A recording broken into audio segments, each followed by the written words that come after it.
In a small town in the interior of São Paulo, a 5-year-old boy was clinically dead for 12 minutes after a domestic accident. When he returned to life, his words about what he had seen on the other side challenged everything his family and community believed they knew about the childhood of Jesus Christ.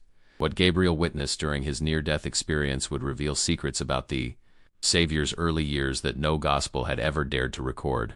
How could a child have access to such intimate knowledge about Christ's earthly life? The answer would forever transform an entire family and a community of faith. The Tuesday afternoon of March 15th began like any other at the Santos' family home. Located on the quiet Flores Street in Itu, São Paulo, the São Paulo sun shone intensely over the colonial houses with exposed brick, while the fragrance of Brazilian cherry trees mixed with the aroma of coffee that Dona Marta was preparing in the kitchen. Gabriel Santos, a spirited 5-year-old boy, played in the backyard with his wooden toy cars, creating imaginary trails between the roots of the century-old jabuticaba tree that shaded the entire property. Roberto Santos, Gabriel's father, worked as an electrician in the city and had returned from work early that day to fix an outlet that was having problems in the children's room. He was a simple man with hands calloused by honest work, raised in the Pentecostal tradition that his grandmother had passed down to him since childhood. Marta, his wife, was a municipal school teacher and catechist at the local Assembly of God Church, known throughout the community as a woman of fervent prayer and unwavering faith. The Santos family lived a routine marked by Christian devotion. Every morning began with family prayer. Wednesday and Sunday services were mandatory, and Gabriel could already recite by heart various Bible verses that his mother had taught him. He was one of those children who brought smiles to adults during services, always attentive to the sermons, asking curious questions about God, Jesus, and angels. On that fateful afternoon, Roberto was working concentrated on the electrical installation when he realized he had forgotten a tool in the toolbox that was in the backyard. Gabriel, always curious to help his father, offered to get it. "Just the small screwdriver, Daddy. I know which one it is," said the boy enthusiastically, running toward the toolbox that was near the laundry sink. What happened in the following minutes would be reconstructed later through fragments of Roberto's memory and traces left at the scene. Gabriel, in attempting to reach the tool, climbed onto an unstable stool that was next to the sink. The stool slipped, causing the boy to fall and hit his head violently on the concrete edge of the sink. The impact was so strong that the sound echoed throughout the backyard, immediately alerting Roberto. When Roberto reached the backyard, he found Gabriel unconscious, with an alarming amount of blood flowing from a head wound. Desperate, he screamed for Marta, who came running from the kitchen. The scene she found made her legs tremble. Her son fallen, motionless, with closed eyes and barely perceptible breathing. "Call the ambulance, quick," Roberto shouted while taking Gabriel in his arms, trying to stop the bleeding with a towel that Marta had brought. The race to Itu Regional Hospital seemed like an eternity. Roberto drove desperately while Marta in the back seat held her son and prayed aloud, calling for divine protection with an intensity she had never experienced before. Dr. Enrique Marai, the hospital's pediatric emergency physician, received Gabriel in critical condition. The boy had lost a lot of blood and showed signs of severe cranial trauma. He was immediately taken to the operating room, where a medical team fought for more than an hour to stabilize his vital signs. During the procedure, something unexpected happened. Gabriel went into cardiac arrest. For 12 minutes and 34 seconds, according to medical records, Gabriel Santos was clinically dead. His heart stopped completely, there was no detectable brain activity, and all resuscitation efforts seemed futile. Dr. Enrique and his team applied electric shocks, adrenaline, cardiac massage, everything within established medical protocols. It was as if the boy's spirit had simply abandoned that small injured body. Meanwhile, in the hospital corridor, Roberto and Marta lived the worst nightmare parents can face. Kneeling on the cold hospital floor, surrounded by other church members who had been called, they prayed with desperate intensity. Pastor Josu, the congregation's leader, had arrived and was conducting a collective prayer that echoed through the hospital corridors, disturbing some patients but bringing strange comfort to the family in agony. Then, at minute 12 and 34 seconds, something inexplicable happened. The cardiac monitor emitted a weak beep, then another, and gradually Gabriel's heart returned to beating with a regular rhythm. Dr. Enrique looked at the equipment, incredulous. In 15 years of medical career, he had never witnessed spontaneous resuscitation after so much time in cardiac arrest, especially in a child with such severe injuries. Gabriel remained in an induced coma for 3 days. During this period, Roberto and Marta took turns beside his bed, praying continuously, reading Bible passages aloud, singing hymns that the boy liked. The church community mobilized completely, organizing prayer vigils, collective fasts, and a chain of faith that spread throughout Itu and neighboring cities. On the morning of the 4th day, when the first rays of sun entered through the hospital room window, Gabriel slowly opened his eyes. Marta, who was dozing in a chair beside the bed, awakened to her son's movement and immediately called Roberto, who had gone out for coffee. "Mommy," said Gabriel with a hoarse and weak voice, "I need to tell you something very important." Gabriel's first words after the accident were received with tears of relief and gratitude. Dr. Enrique called immediately, performed a battery of neurological tests, and was surprised to find that the boy showed no signs of brain damage. His motor coordination was perfect, his speech was clear, his memory apparently intact. It was as if the 12 minutes of clinical death had left no mark on his small brain. "What do you want to tell me, my love?" asked Marta, gently caressing her son's face. Gabriel looked around the room as if making sure he was really back, then fixed his eyes on his mother's with a seriousness she had never seen in such a small child. "Mommy, when I fainted, I didn't stay here. I went to a very beautiful place, full of light, where there was no pain and everyone was happy. And do you know who was there waiting for me?" Roberto approached the bed, holding Gabriel's free hand. "Who, son?" "Jesus, Daddy. But he wasn't like in the Sunday school drawings. He was shining, but I could see his face, and he smiled at me in the most loving way anyone has ever smiled." Marta and Roberto exchanged glances. Near-death experiences were something they had heard about, especially reports of people who claimed to have seen Jesus or deceased relatives. As devout Christians, they believed in the possibility of such experiences, but hearing this from their own son was something completely different. "And what did Jesus tell you?" asked Marta, her voice choked with emotion. Gabriel closed his eyes for a moment, as if accessing a precious memory. "He said I wasn't going to stay there yet, that I had to come back to tell you all a very important story.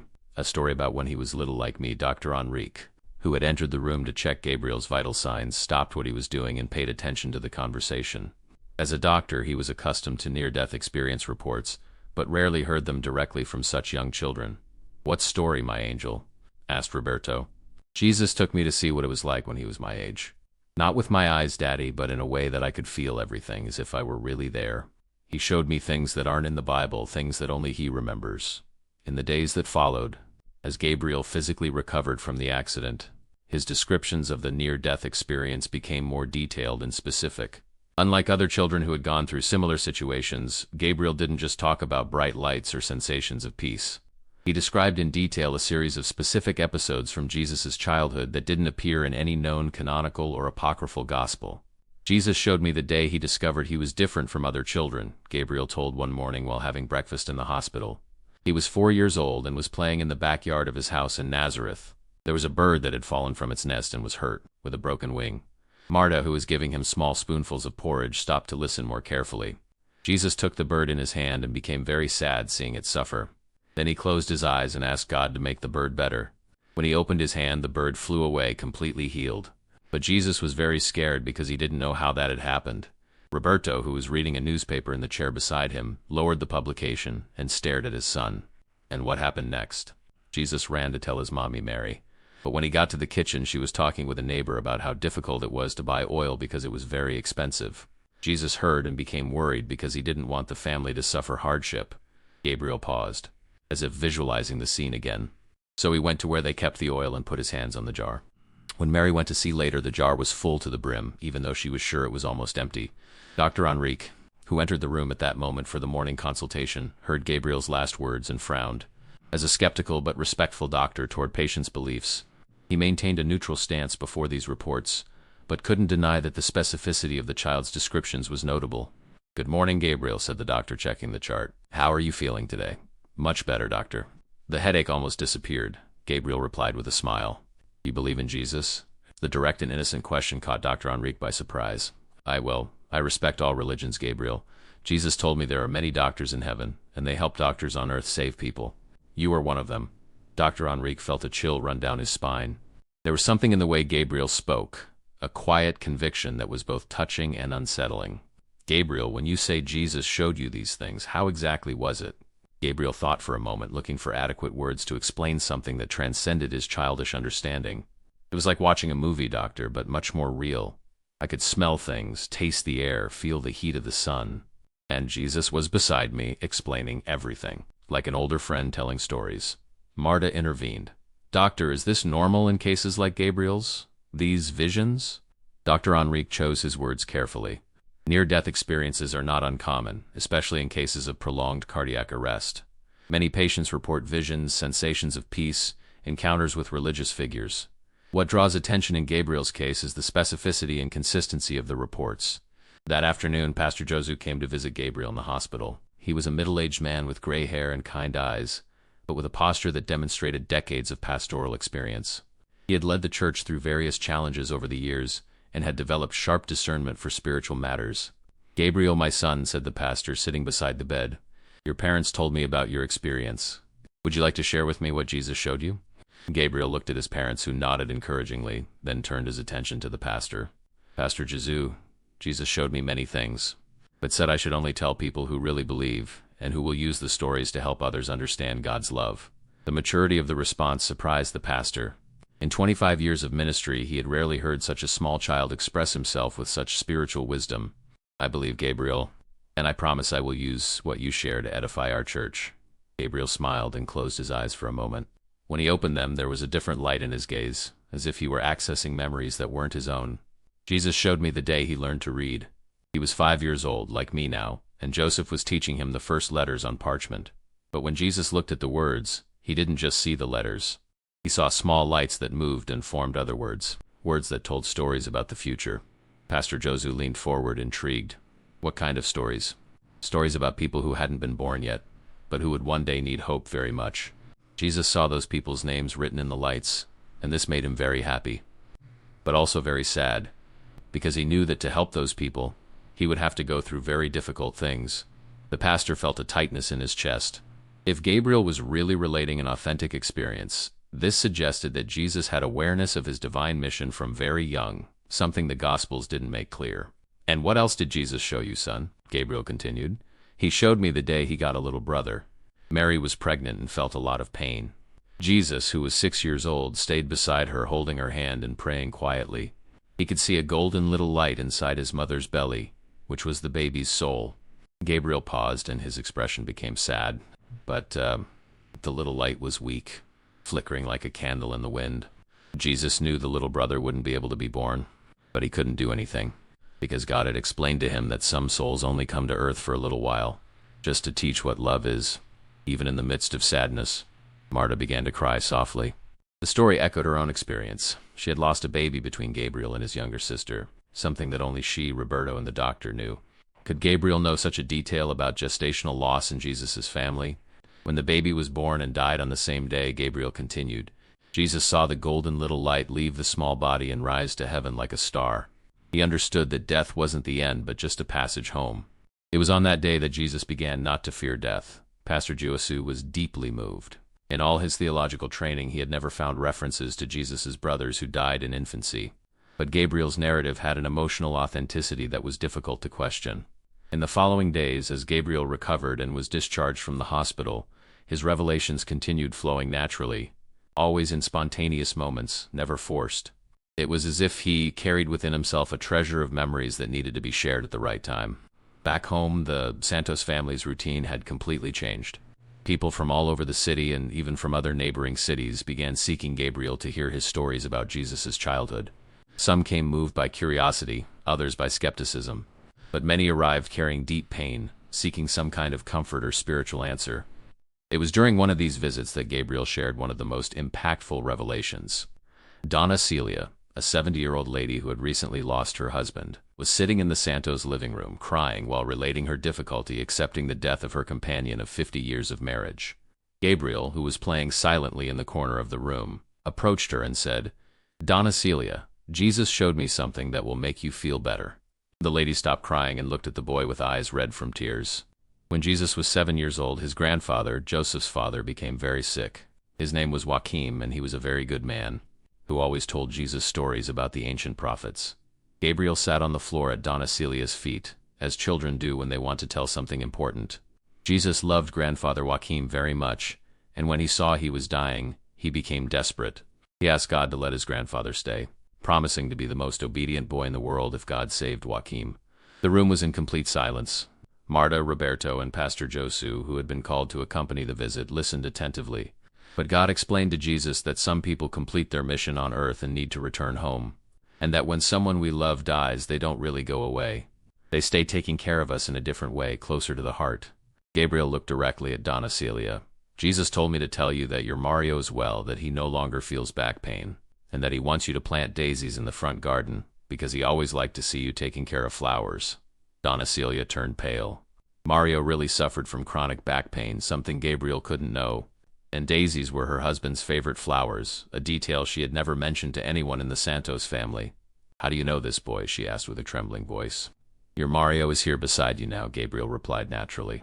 He's smiling and signaling for me to say that you don't need to sleep hugging his shirt anymore, because he hugs you every day, even though you can't see him. The tears that flowed from Donna Celia's eyes at that moment were different. They were no longer tears of despair, but of profound relief, as if a wound that had been bleeding for months had finally received the proper bandage. News about Gabriel spread rapidly throughout the region. Journalists from São Paulo arrived to interview the family. Paranormal phenomena researchers offered to study the case, and even some skeptics came with the intention of exposing what they considered a childish farce. But everyone who interacted with Gabriel reached the same conclusion. There was something genuinely extraordinary happening with that boy. His sincerity was transparent, his descriptions were consistent, and the emotional impact of his words on people was undeniable. Dr. Amanda Figueiredo, a psychologist specialized in near-death experiences, came from São Paulo specifically to evaluate Gabriel. After 2 extensive sessions, she confided to the parents that she had never encountered such a well-documented and emotionally consistent case. Gabriel shows no signs of pathological fantasy, psychological trauma, or any disorder that could explain these reports. She told Roberto and Marta, his descriptions are too detailed to be invention, and too specific to be the result of acquired knowledge. During one of the sessions with Dr. Amanda, Gabriel shared one of the most touching revelations about Jesus' childhood. Dr. Jesus showed me the saddest day of his childhood, said Gabriel, playing with some toys that the psychologist had brought. He was 8 years old and had a very special little friend named Benjamin. Dr. Amanda took notes while listening. Tell me about this friend. Benjamin was different from other children. He couldn't speak properly and sometimes made strange movements with his hands. Other children mocked him and didn't want to play. But Jesus saw that inside Benjamin was very intelligent and loving. Gabriel stopped playing and looked directly at the psychologist. Benjamin had a brain disease that people didn't understand at that time. Today you call it. Gabriel frowned, searching for the word. Epilepsy. Dr. Amanda dropped her pen. Epilepsy was a medical term that a 5-year-old child would hardly know, especially a child from the interior who had no contact with medical literature. Jesus spent hours playing with Benjamin, teaching him to make clay houses, telling stories that made Benjamin laugh. And when Benjamin had a seizure, Jesus would hold his hand and sing softly until it passed. The narrative continued with details about how Jesus defended Benjamin from other boys, how he created special games that his friend could participate in, and how he developed extraordinary patience and compassion dealing with Benjamin's limitations. One day, Benjamin had a very strong seizure and never woke up again. Jesus cried for 3 straight days. It was the first time he experienced the pain of losing someone very loved. Gabriel looked out the window of the room where they were as if seeing something distant. But Jesus told me that it was because of Benjamin that he learned to love people who are different, who are rejected. And that's why when he grew up, he always sought out the sick, the poor, those nobody wanted near. Dr. Amanda was deeply moved. Gabriel's narrative not only described specific events from Jesus' his childhood, but connected these events with known characteristics of Christ's adult ministry, creating impressive psychological coherence. A few weeks later, the Assembly of God Church in Itu decided to organize a special service where Gabriel could, if he wished, share his experiences with the entire congregation. Pastor Josu had prayed much about this decision, consulted other pastors in the region, and felt in his heart that this was something God was allowing to strengthen the community's faith. The night of the special service arrived with typical drizzle from the São Paulo interior. The first drops drummed on the church roof, creating an atmosphere that seemed to carry electricity both in the air and in the hearts of those present. The church was overcrowded with people coming from various neighboring cities, some traveling hundreds of kilometers to hear the boy who had seen Jesus. Gabriel entered through the church's main door holding his parents' hands, wearing his best clothes, but with the same serene look that had become his trademark after the accident. As he walked down the central aisle toward the altar, a reverent silence took over the environment, as if everyone sensed they were about to witness something extraordinary. Pastor Josu began the service with a simple prayer, asking for divine protection and discernment for all present.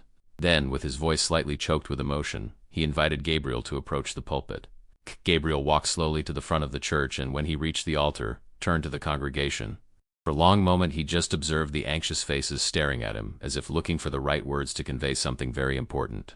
Jesus asked me to tell you about the most important day of his childhood, said Gabriel, with a voice that sounded clearer and more mature than ever. It was the day he completely understood who he was and why he had come to earth. For the next 30 minutes, Gabriel related a narrative that no gospel had ever recorded. He spoke about a specific episode when Jesus was 9 years old, during a religious festival in Nazareth, where he had his first complete vision of his future mission. He described how Jesus, playing alone in the backyard during the festival, was suddenly enveloped by a golden light that didn't come from the sun, but from somewhere very distant. In this light he saw flashes of his future: the disciples, the miracles, the crowds, the crucifixion, the resurrection. Jesus saw everything at once, said Gabriel with tears in his eyes. He saw every person he would heal, every heart he would touch, every tear he would wipe away. But he also saw the pain, the rejection, the cross. The congregation was in complete silence, many crying openly. And do you know what Jesus did when he saw all this? Gabriel continued. He wasn't afraid. He smiled and said to God, "Yes, Father, I accept. Even knowing it'll hurt a lot, I accept, because love is worth more than any suffering." Gabriel looked directly at the congregation. Jesus told me that it was on that day at 9 years old that he consciously chose to be our Savior, not because he was forced to, but because he loved each of us before we were even born. The impact of these words was immediate and profound. People who had arrived skeptical left transformed. Those who were facing faith crises found renewal. Families who were fighting reconciled that night, but perhaps the most touching testimony came from Joel Batista, a 45-year-old man who had arrived at the service completely drunk, brought by his wife, who no longer knew what to do about his alcoholism. During Gabriel's narrative, Joel began crying compulsively, and at the end of the service he walked to the front of the church declaring his decision to give his life to Jesus. "Boy," said Joel to Gabriel with his voice choked, "if Jesus chose to suffer for me, even knowing me as I am, then I can also choose to change for him." Joel never drank a single drop of alcohol again. In the months that followed, Gabriel's revelations gradually decreased in frequency until they finally ceased completely. It was as if the special mission that had been entrusted to him during his near-death experience had been fulfilled. The boy returned to being a normal child in many aspects, playing, studying, making mischief like any other his age. However, Gabriel maintained remarkable spiritual maturity and an extraordinary capacity to comfort people in moments of pain. He became known in E2 as the boy who talks with God, and people from throughout the region continued seeking him when facing crises or losses. Dr. Enrique, the doctor who had witnessed Gabriel's resurrection, became a devout Christian after the incident. "I've seen many things in my medical career," he said in an interview years later, "but what I witnessed with Gabriel transcends any scientific explanation I can offer. That forever changed my vision about life, death, and spirituality." Pastor Josu frequently reflected on how those extraordinary weeks had transformed not only his congregation, but his own understanding of faith. Gabriel reminded us that God's mysteries are much greater than our theology can explain, he would say in his sermons, and that sometimes he chooses the simplest things, like a child, to reveal the deepest truths. Marta and Roberto watched their son grow with a mixture of pride and responsibility. They knew Gabriel would forever carry the mark of that extraordinary experience, and they strived to provide him with as normal a childhood as possible while protecting him from excessive curiosity of people who still tried to transform him into some kind of mystical phenomenon. Gabriel, now 12 years old, rarely speaks about his near-death experience, except when he feels someone really needs to hear it. He has become a studious teenager, especially interested in ancient history, and dreams of being an archaeologist when he grows up. "I want to discover more things about how people lived in ancient times," he says, with a smile that carries echoes of that special light his parents noticed when he returned from death. The church in E2 maintains a detailed record of all the revelations Gabriel shared during those extraordinary months. Pastor Josu transformed these accounts into a series of Bible studies that have been shared with churches throughout Brazil, always with care to emphasize that these experiences complement, but never contradict, the sacred scriptures. Dr. Amanda published a scientific article about Gabriel's case in an international journal of near-death experience studies, classifying it as one of the most well-documented and emotionally consistent cases ever recorded in medical literature. The article awakened interest from researchers worldwide, but the Santos family always maintained a reserved posture, protecting Gabriel's privacy and allowing only studies that respected their religious convictions. Perhaps the most lasting legacy of Gabriel's experience is the transformation it provoked in how his community understands Jesus' childhood. The revelations humanized the Savior, showing him as a child who faced fears, losses, joys, and discoveries like any other, but who from very early carried awareness of his divine mission. Gabriel taught us that Jesus wasn't a superhero disguised as a child, reflects Pastor Josu. He was truly human in his childhood, feeling everything a child feels, but consciously choosing the path of love and sacrifice from very young. This makes his redemptive work even more precious. Gabriel's story also raised interesting theological questions about the nature of near-death experiences and their place in Christian understanding of life after death. Some conservative theologians questioned the validity of revelations not contained in Scripture, while others argued that God can use extraordinary methods to strengthen faith in times of spiritual crises. What remains indisputable is the profound and lasting impact the experience had on all who witnessed it. Families reconciled, people found purpose in their lives, and an entire community discovered deeper and more compassionate faith. Gabriel continues living in Itu, attending the same church, studying at the local school. Occasionally, especially during periods of difficulty in the community, he still offers words of comfort that seem to carry wisdom far beyond his age. But most of the time he's simply Gabriel, a boy who likes to play soccer, make mischief with friends, and help his mother in the kitchen. When asked if he still remembers his near-death experience, Gabriel usually smiles and says, "I remember, yes, and I thank God every day for letting me come back to tell this story. But now my job is to be a normal boy and study hard so I can help people when I grow up." Gabriel's humility and normalcy are perhaps the most convincing aspects of his entire story. In a world full of people seeking fame through sensationalist spiritual experiences, Gabriel and his family always maintained a discreet posture focused on the positive impact their revelations could have on people's lives. Today, 7 years after the accident, the Santos family lives a quiet and happy life. Roberto expanded his electrical business and became one of the most respected merchants in the city. Marta continues teaching and doing volunteer work at church. Gabriel is an excellent student, popular among classmates, and maintains a very close relationship with God, praying every night and reading the Bible regularly. The experience transformed the family in subtle but profound ways. They learned to value even more each moment together, developed special compassion for people in suffering, and maintain a unique perspective on life and death that sustains them through any difficulty. Pastor Josu, now close to retirement, frequently reflects on how Gabriel's experience changed his ministry. "I learned that God still speaks to us in extraordinary ways," he says, "and that sometimes he chooses the purest hearts like a child's to remind us of the most important truths about his love." The church in Itu became a destination for silent pilgrimage for people from all over Brazil who hear about Gabriel's story and come seeking spiritual renewal.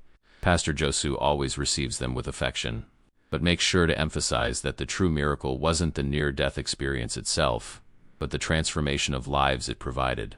Dr. Enrique, today an active Christian in the community, frequently gives lectures at medical conferences about the interaction between science and spirituality. "Gabriel's case taught me that there are mysteries in human existence that transcend our current scientific knowledge," he says. "This doesn't make science less important, but reminds us to maintain humility before the unknown." Stories like Gabriel's make us question how many mysteries about our own existence remain hidden beyond the veil of life and death. How many children around the world carry extraordinary experiences that challenge our understanding of spirituality, life after death, and divine nature? If you feel intrigued by these mysteries that surround our reality, there's much more waiting to be discovered in the most enigmatic corners of human experience, where faith and reason meet in unexplored territory, revealing truths that can forever transform our understanding of the purpose and meaning of existence.